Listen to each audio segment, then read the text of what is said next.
Hello. Hello. Welcome back to my world of stuff. My name is Paul Mount, joined today by Rosie the cat. She's been a little unwell. I think she gets fur balls or something stuck in her throat, and she sort of coughs up a little bit now and again, and always distresses her. So I've allowed her to join me. I don't know how long she'll be here on camera for part 2 of my Doctor Who rankings, my favourite episodes of all the TV Doctors. Put that away. Yesterday, you will have seen my video for the classic series Doctors, 1963 to 1989. Today, I'm bringing us up to date with the modern 21st century Doctors and one stray. So, hello.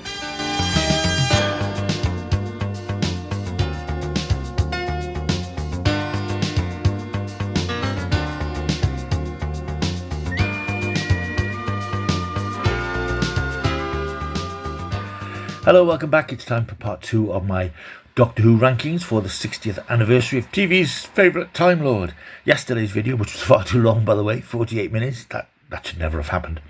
I look back at the classic era of Doctor Who, my personal 3 favourite stories, serials from the classic era of Doctor Who, and that seems to have gone down fairly well. Now is the tricky one. Now we look at modern Doctor Who, which is still a hot potato in many ways, still very contentious, still inflames a lot of passions, positive and negative, and there's no firm consensus about what's good or not in modern Doctor Who. So I'm going to add fuel to that fire today by chipping in my own 3 favourite episodes from each of the modern Doctors. Once again, it is just my opinion, and I'm always happy to get your responses, but keep them clean, keep them calm. Anything that strays outside the boundaries of what we're talking about will disappear. There were a couple of comments I had to remove from a video yesterday, the video about the War Games coming out in colour. So yeah, just keep it civil. You know, if you disagree with my opinions, that's absolutely fine. Don't mind you saying so, but you know, let's just keep it. Let's behave like adults. Anyway, let's crack on. You will be pleased to know that I have not forgotten Mr. Paul McGann.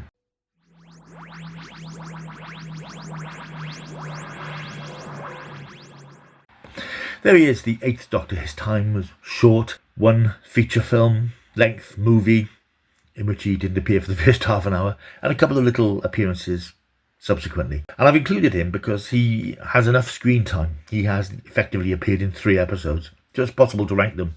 That's my reasoning, and I'm sticking to it. Paul McGann was ideal casting. He had that sort of Byronic, romantic, leading man type look about him, and his costume in the TV movie, he looked the part, and of course he's a good looking guy, and I think it's another case of the right person at the wrong time.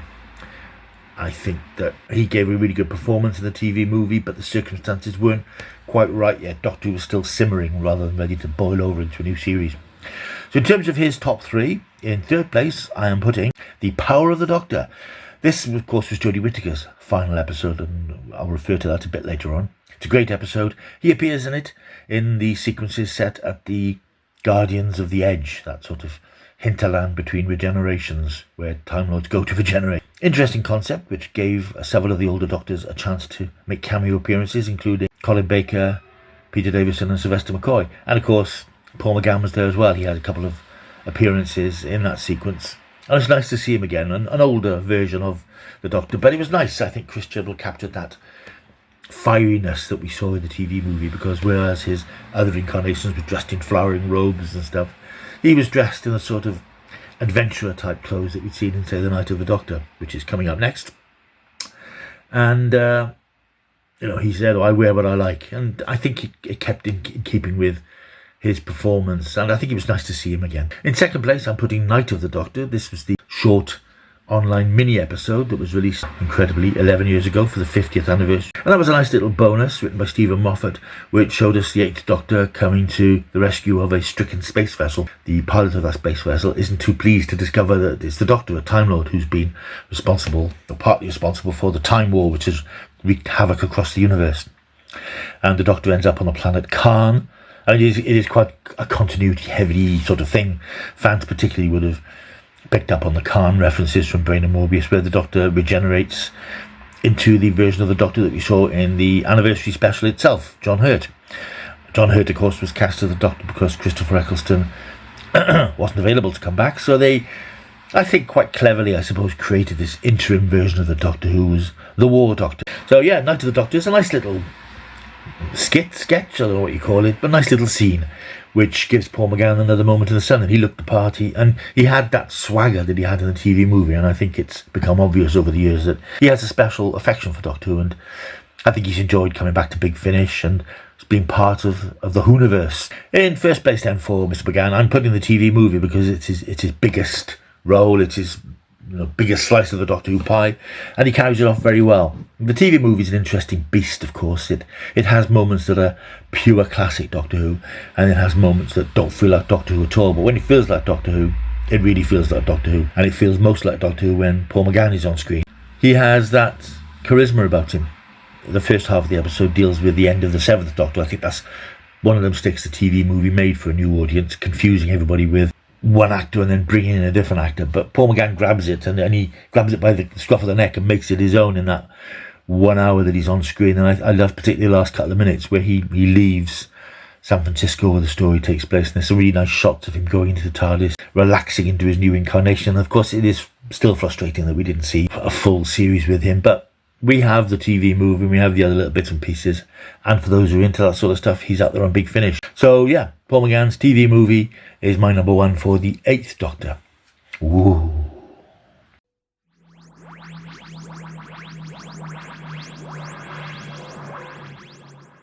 The 9th Doctor, I don't know why I did that. We moved forward to 2005 with a full-blooded rebirth of Doctor Who under Russell T Davies, with Christopher Eccleston cast as the 9th Doctor, a casting which really shook up people's expectations of this reboot of Doctor Who.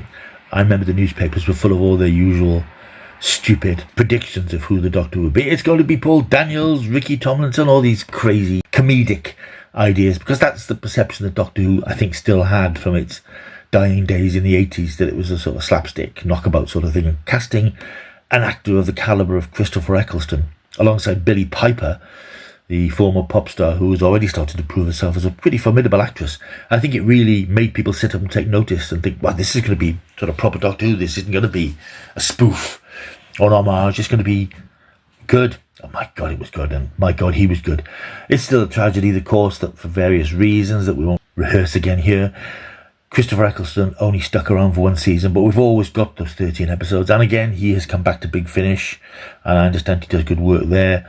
But in terms of the TV canon, which is what I count as Doctor Who, he delivered a cracking run of episodes and a really spiky, brittle, and yet warm-hearted version of the Doctor. And he recreated the character for modern audiences. I think he creates the character in a way that William Hartnell did back in 1963. He made the character so interesting and so fascinating that audiences, by and large, have stuck around ever since. As we can say that without William Hartnell, there would be no Doctor Who.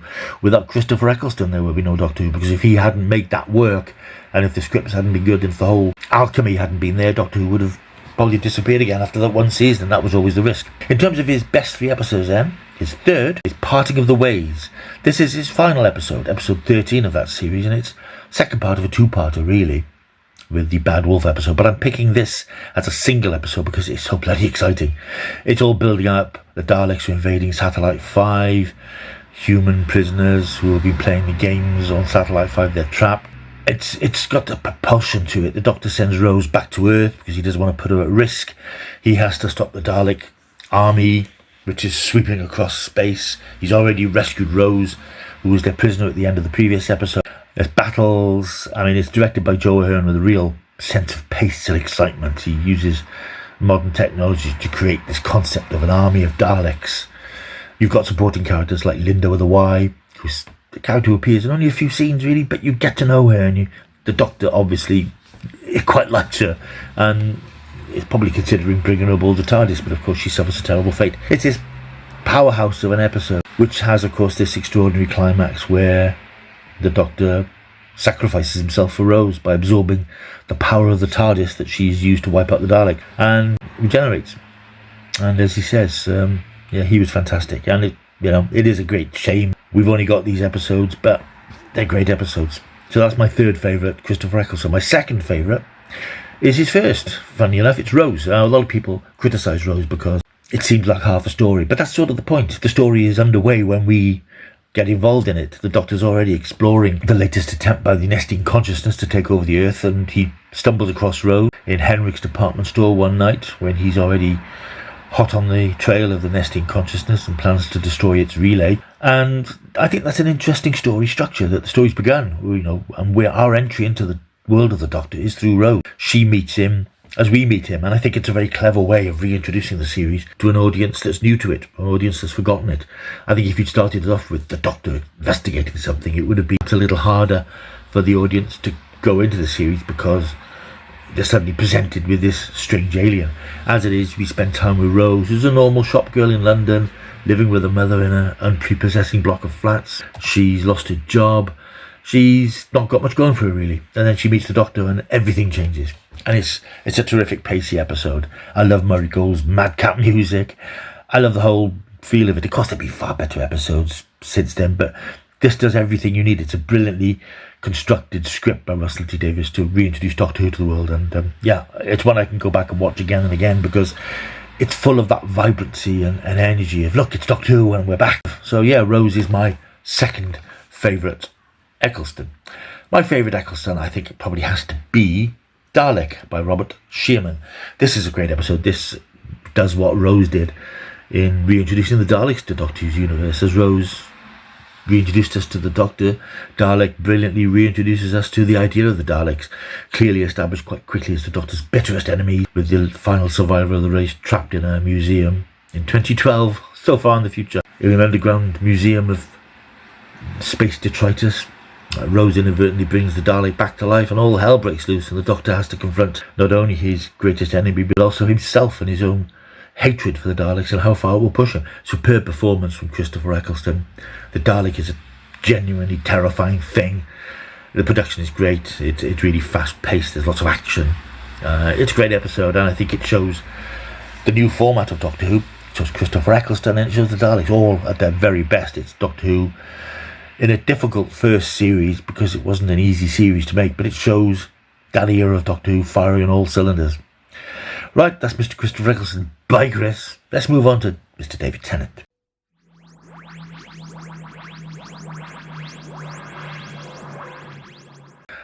The 10th Doctor. What can you say? I mean, there are people who don't get the 10th Doctor, and I get that they don't get him, but he is the rock star Doctor. He picks up the mantle from Christopher Eccleston, who'd said, look, this is Doctor Who, this is really good. And he took it to another level with a populist performance with energy and vibrancy and humour, great wit, and this dazzling charm and charisma. And I know that irritates some people, and I know some people don't think that's what the Doctor should be. And we had all the romantic stuff that was picked up for the first series with Rose, and a lot of people don't like the Doctor's emotional side. I don't know what they make of the current era, but there we are. I think it was a way to sort of, not exactly humanise the Doctor, but to make him a bit more relatable to an audience by making him a bit more like us. You know, he has his foibles, he has his fears, he has his emotions, and he has his passions. And I think after 26 years of not seeing any of that, it took a bit of getting used to see a touchier, feelier Doctor. But I think David Tennant, who is one of Britain's greatest actors, let's face it, bringing this to the table of the Doctor, I think was extraordinary. Again, this incredible alchemy of brilliant scripts, most of them written by Russell T Davies, and great production, and stunning leading man. I mean, Billy Piper left after his first series, replaced by the equally competent but sometimes overlooked Freema Agyeman as Martha, which played quite nicely there, because they played on, whereas the Doctor had been clearly in love with Rose, Martha was his friend, and she fancied him, but that was never going to work, and I think they played that out quite well. And then, of course, you had the incredible Catherine Tate as Donna, who appeared in his third and final series. It's a terrific imperial phase. I do like that expression, but it is clearly Doctor Who's modern imperial phase. A lot of people prefer Capaldi. A lot of people think he's more Doctorish in the classic style. But I think in terms of the modern Doctor Who, the modern look of Doctor Who, the modern feel of it, David Tennant's 3 years and a bit are as good as it gets for me. My favourite of this episode, then, my third favourite, oddly, is the Christmas Invasion. It's his very first episode.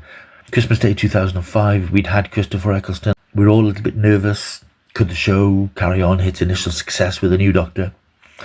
And Christmas Invasion just blasted across the screen. Again, I'll be watching this again soon, because we're entering the Christmas season, and it is so festive. It's the very best Doctor Who festive episode, not in that it's dripping in Christmas motifs, but it uses the Christmas motifs very well. And there's lots of Christmas icons that aren't quite as they seem. And this is all the backdrop to an invasion of the Earth by the Sycorax, these skull-headed, red-caped creatures who have come to take over the Earth by blood control, or have they? The Doctor himself is comatose throughout a lot of the episode. David Tennant just flips in and out because he's suffering from a post-regenerative crisis. But when he comes out of it, did you miss me? Yeah, we know that the Doctor's back and we know he's in very good hands. And the last 20 minutes is thrilling. Directed by Eros Lynn, who directed many subsequent episodes throughout Tennant's era. And it's got wit, it's got spectacle. I mean, people talk about Disney's budget making Doctor Who look huge. I think it was looking huge anyway for a long time. I think Christmas Invasion looks like a film. It's got a huge spaceship over London. It's got aliens. It's got spectacle, explosions, unit. It looks big. And it really establishes David Tennant as the new Doctor instantly. You instantly like him. You instantly fall for his charms. It's a superb debut episode. My second David Tennant episode is from his second season. It's Gridlock. This is a terrific episode. This is a return to New Earth from his first series, which is now fallen into decay. It's been wiped out by a plague. People are trapped on this eternal underground motorway, trapped in these little cabs, just going round and round and round, waiting for the opportunity to come off the motorway at the next appropriate exit, little realising that down below in the depths, and a very old enemy of the Doctor's is lurking and feeding off the smoke fumes from their cars. It's the Macra, the crab creatures from Patrick Troughton's first season. They're not a major feature of the story. They're not the selling point of the story. But it's a nice callback for fans, and it's not a headline sort of thing. The Macra are back, but for Doctor Who fans of some vintage, it's a real nice callback. And it's a fantastically done story. It's it's got full of pace and energy, and it really establishes the Doctor as an action hero in the sequence where he's sort of jumping down between the different cabs with Murray Gold's stirring music in the background. And it brings a tear to the eye as well when the city is brought back to life at the end, and we hear Abide With Me played over the soundtrack as the Doctor finally explains to Martha exactly who he is and his background. It's a great episode. My favourite David Tennant episode, it's a hell of a choice because there are so many great episodes in this era that could easily qualify. I'm thinking of things like Turn Left, Journey's End, Army of Ghosts, Doomsday. There's just so many. But his best, I think, because it's so unusual, it's so atypical, is Midnight from season 4, his third season. This is the one where the Doctor is separated from Donna. They're on a crystal planet enjoying a bit of a holiday. The planet's called Midnight. The Doctor's gone on a coach trip with a group of other characters, and the coach breaks down and something appears to be trying to get into the cab. And this is very much, although it's a larger cast, it's sort of a two-hander between David Tennant and the brilliant Leslie Sharp, who plays a scientist who appears to become possessed by this alien force entity. We don't know what it is, we never see it, but it controls her. And there's this incredible sequences which show how great these actors are, where Tennant and Leslie Sharp's character are sparring off one another, and she's repeating his dialogue, and then she's saying it, and it's a superb acting performance. And it is very much a bottle episode in the style of American TV shows that have one set for budgetary reasons. This does the same sort of thing. It's all based in a small set, the cab, with a few characters, and the characters are so well defined and so well written. It's a great example of how you can have a Doctor Who story with interesting supporting characters, and I think that's something that the show is losing a bit now. I think it's focusing a bit too much on the Doctor and forgetting about the other characters, because you can have other interesting characters and stories that don't have to be the Doctor. Midnight, easily, no, not easily, but Midnight is I think, the most impressive David Tennant episode. It shows him at his best, and it shows Russell T Davies' writing at his best. Now we wander into slightly trickier waters.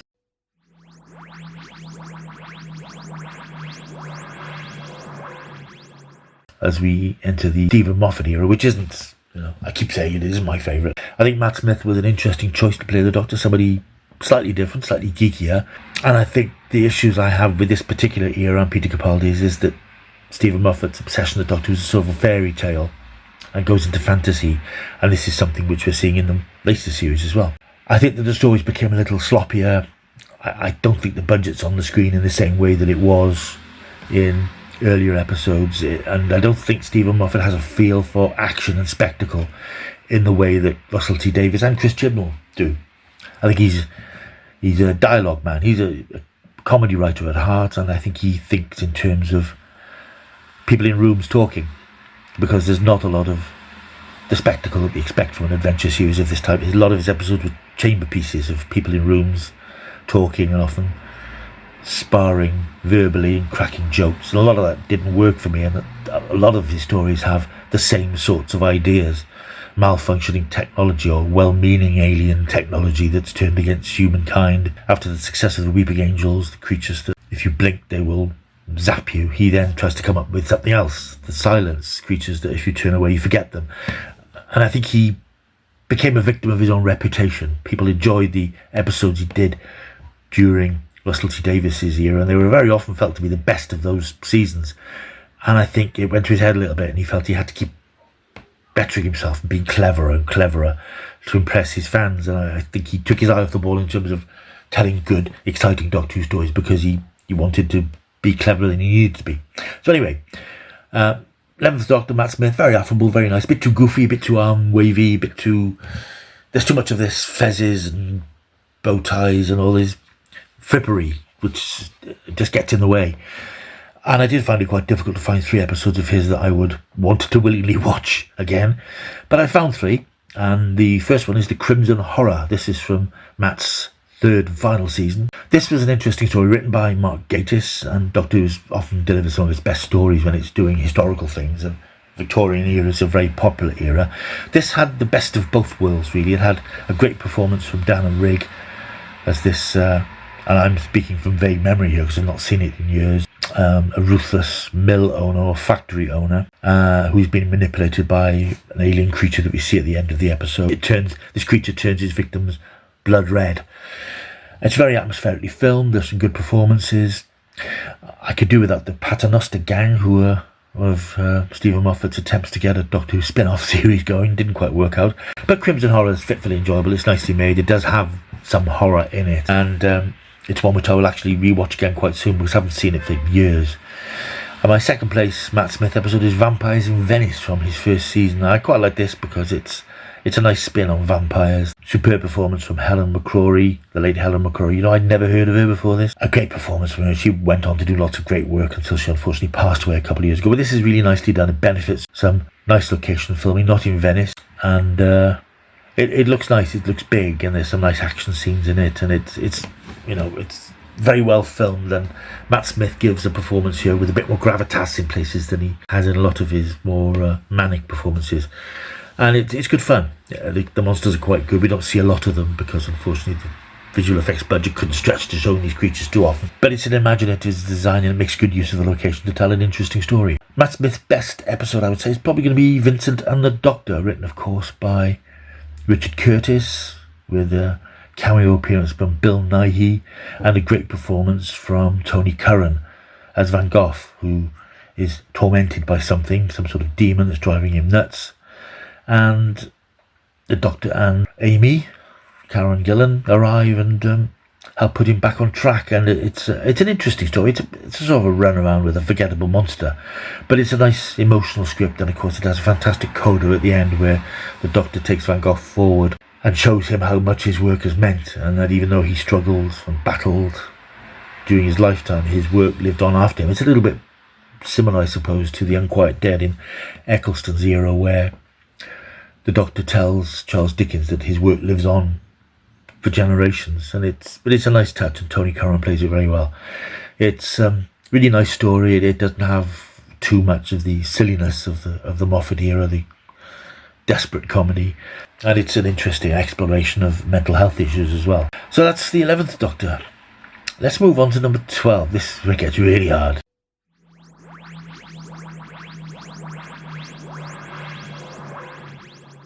Peter Capaldi, what a great actor. Again, like Paul McGann, great actor, wrong time to be in Doctor Who. Peter Capaldi was a conscious effort, I think, to go back to sort of John Pertwee-ish, older Doctor, but I think with some lazy scripts from an increasingly desperate Stephen Moffat, I think he never really found his footing. And I think if we look at the publicity photographs for him when he started, he had that Pertwee-esque silhouette the velvet, the smart clothes and the closely cut hair. When the audience didn't take that in the first season, I think that there's an element of desperation in the second season, and I don't know whose idea it was, but they tried to make him appeal more to younger people by getting him playing his guitar and wearing scruffier clothes and hoodies and sonic shades, and at one point calling himself Dr. Disco. It was an unfortunate time because it was an actor who wasn't connecting with the audience, and the production team who wanted him to, and were doing middle-aged things to try and make him appeal to a younger audience, and it was never really going to work. And again, it repeats a lot of those Stephen Moffat memes, but there are a few episodes in there which I quite like.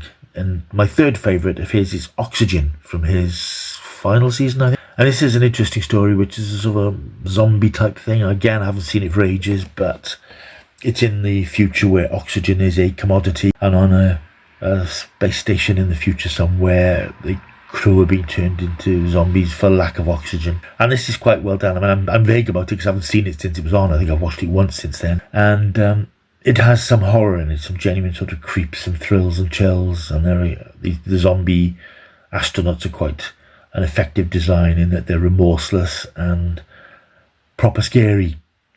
So yeah, Oxygen is my number 3.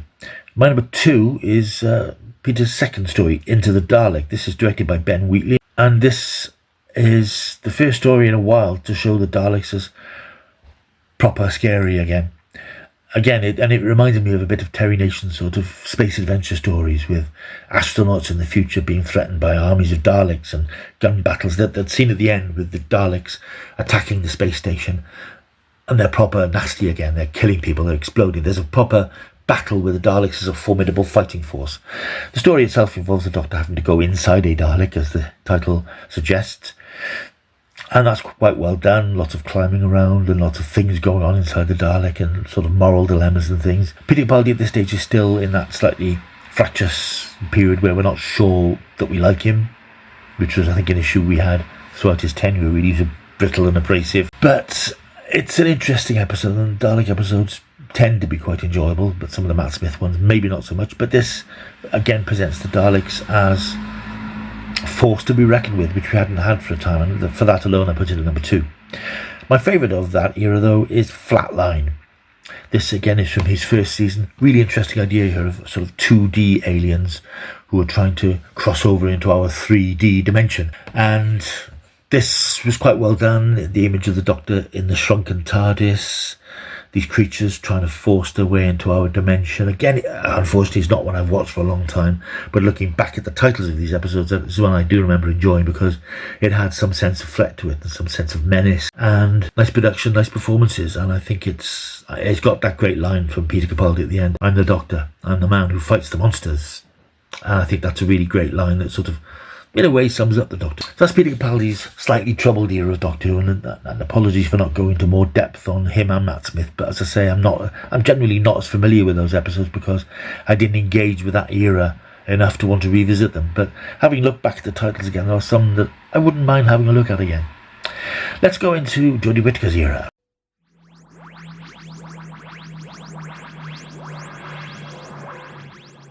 Jodie Whittaker, obviously very contentious, first female Doctor, woke, box ticking, blah blah, whatever you like. I think her early performances were a bit too David Tennant-y, because having worked with David Tennant on Broadchurch, I think when she got the part, she wasn't familiar with Doctor Who. She probably looked at some of his episodes and thought, right, that's how you play the Doctor. And I think a lot of her performances are informed by that, because she is like a female David Tennant, and she doesn't get a lot of opportunity to sort of express anything particularly new. I think that's the issue with that particular era. But I think in terms of the stories, they're a lot better and a lot more exciting and more imaginative, I'm sorry, than stuff that Stephen Moffat did. He just regurgitated the same things. I think that Chris Chibnall, who's the producer for her 3 seasons, was tasked with reinvigorating the series and pumping up sagging viewing figures. And he did that at first in his first season. I think the mistake he made was by having a first season that was too different. There wasn't enough jeopardy, there wasn't enough excitement, there was possibly a bit too much finger wagging. There wasn't enough excitement, which was addressed in his later seasons. My third favourite Jodie Whittaker episode is the first episode of season 12, Spyfall Part 1.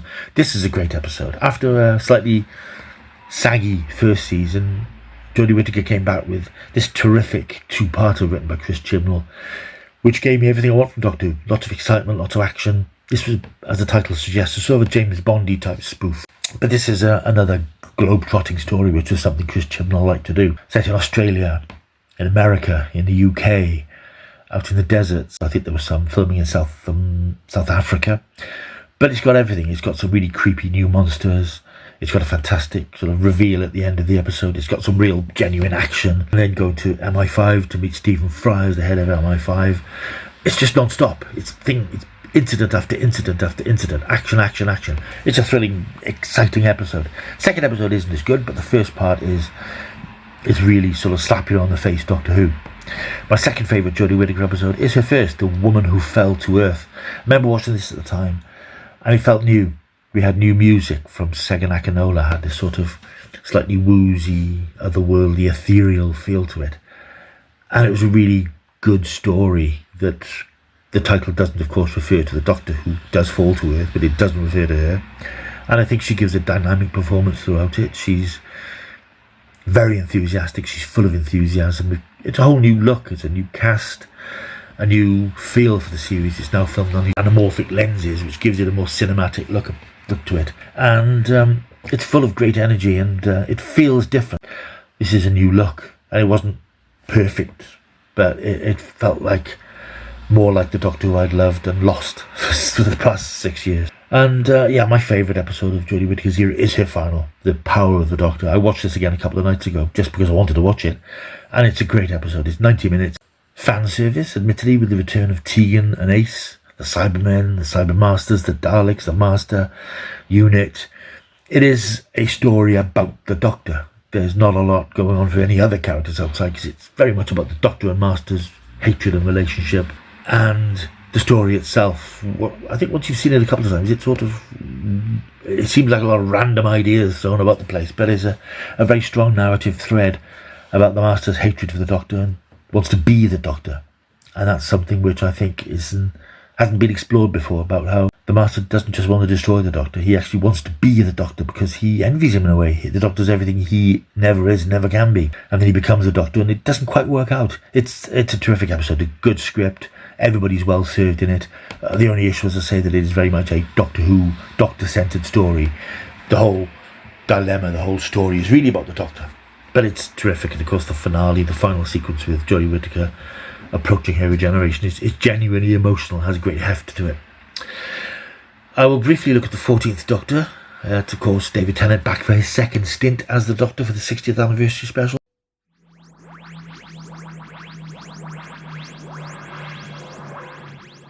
There were only 3 episodes, not difficult to put them in order.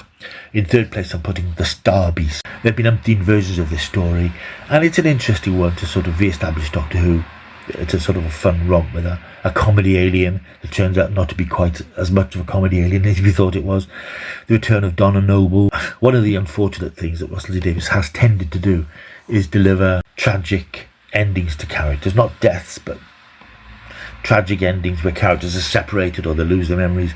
But he can't resist going back and tinkering with that, because he wants a happy ending at the end of the day. And Star Beast sees Donna getting her memory back and potentially continuing on and travels with the Doctor. My second favourite of the 14th Doctor, Wild Blue Yonder. This is a really interesting story which sort of verges on horror as the Doctor and Donna arrive on this abandoned spaceship where a very strange alien intelligence has infiltrated. A very unusual story with some great visuals, great action scenes, and a real sense of sort of the unknown. And the best, of course, of those specials is The Giggle, which is the return of the Celestial Toymaker, now the Toymaker, played by Neil Patrick Harris. This is a story which is horrific, exciting, some really creepy visuals with the dolls attacking Donna, I'm thinking of particularly. Some very clever ideas, some nice callbacks, and of course an interestingly different spin on the regeneration towards the end, when we see the 15th Doctor battling alongside the 14th Doctor to defeat the Toymaker. And let's get to the current Doctor.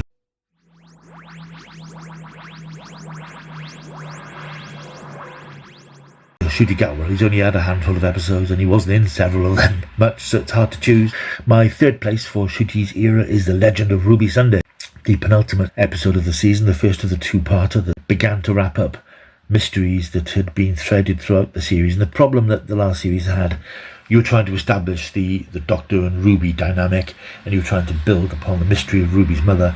But with only 8 episodes to play with, there's not enough time for any of this to breathe, or any of this to develop, or for the audience to care much about it, because it's over and done with before we've really grasped what it is, which I think is a shame, because there was a lot of potential there. But the Legend of Ruby Sunday sees the Doctor back at unit. We see the return of Bonnie Langford as Mel. We see all that dynamic, and we start to investigate the mystery of this character played by Susan Twist, who's appeared in little cameos throughout each episode. And it builds up really nicely into this dramatic cliffhanger that sees the return of Sutek, an enemy of the Doctor's from Tom Baker's time. It's an exciting, thrilling episode, which unfortunately doesn't stick the landing in the finale. I enjoyed the finale when I saw it, but in retrospect there are problems with it. But I think Legend of Ruby Sunday itself is an intriguing episode. The second place Shuri Gatwa episode is The Devil's Cord. This is the second episode from this season. This is one I was slightly concerned about because of the casting of Jinx Monsoon as the villain and a drag artist, and that's not my world, it's not my interest, and I just felt that, is this going to be too camp? And there were camp elements to it, but it was really well done, and the character was genuinely malevolent. There was a genuine sense of threat, an interesting idea of a world that's been robbed of music, and quite amusing in some places, with the Beatles playing this tuneless song in Abbey Road studio, with this sort of surreal battle at the end between the Doctor and Jinx Monsoon's character, who I can't remember the name of for the life of me as I'm recording this, but I'll put it along here so you know who it is. Yeah, it's a really imaginative, inventive episode, and a lot of people bristle at the musical sequence at the end, but I think that's... In fact, there is a deleted scene that was released yesterday which sort of explains how that all came about. The heady rush of music coming back into the world creates this explosion of music for a few minutes, because as it is, it seems like a musical scene for the sake of it, but there is a scene that was deleted that explains it, which is unfortunate. My favourite of Shruti's episodes is Dot and Bubble, that weird sort of mid-season-ish episode set on an alien colony world where people are being devoured by these monsters, man-traps they're called, and a really interesting idea that touches on lots of issues about people's obsession with technology and being permanently connected to the internet and online and being distanced from the real world. And the Doctor and Ruby aren't actually there, but they're sort of trying to help from outside. And when they do arrive, these survivors won't accept the Doctor's help for quite startling reasons. It touches on a huge issues about racism and acceptance and so on, and Ncuti Gatwa's performance there, one of his many tearful performances, is a terrific performance, and the strongest episode from the last season. That's it then. That's me up to date with my rankings of the Doctors, the modern Doctors. I know it'll be contentious. I know people will be throwing things at the screen or saying, what about Blink? What about Heaven Sent? What about this? What about that? But that's just me. It is my opinion. Yours may well be different. And if it is, I'd like to know what your favourite 3 stories from this era of Doctor Who were. Keep it clean, keep it civil. But if you've got something constructive to say, if you agree with me, that's great. If you disagree with me, that's great. But tell me why, rather than just shout and swear. Right, I'm out of here. Hope you enjoyed watching this video. Don't forget to take a look at part 1, which went up yesterday. And there's loads of other Doctor Who content on this channel, loads of other stuff. So if you're new, like and subscribe. Take a look back through the channel. You'll find something that will interest you. Stick around. Plenty more to come. I'll see you soon. Until I do, keep taking the stuff.